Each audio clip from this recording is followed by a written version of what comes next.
A Confraría de Rianxo xa remitiu o plan de explotación á Consellería do Mar para poder iniciar canto antes a campaña da vieira. Na reunión que tuvamos arriba o sector da vieira, decidiu por maioría volver a realizar o plan, xa lle mandamos un correo a todas as cofradías dicindo que os barcos que estén interesados en estar neste plan, pois que se apunten. O pasado ano, o sector puxo en marcha a explotación e comercialización deste recurso que ata o momento se viña centralizando na Confraría de Cambados.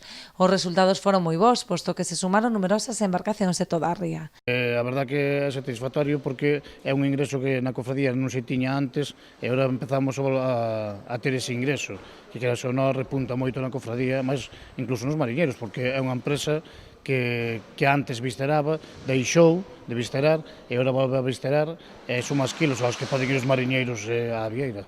O igual que o ano anterior, a Confraría colaborará con Beiro, a empresa encargada de visteración do produto, paso imprescindible para a súa comercialización.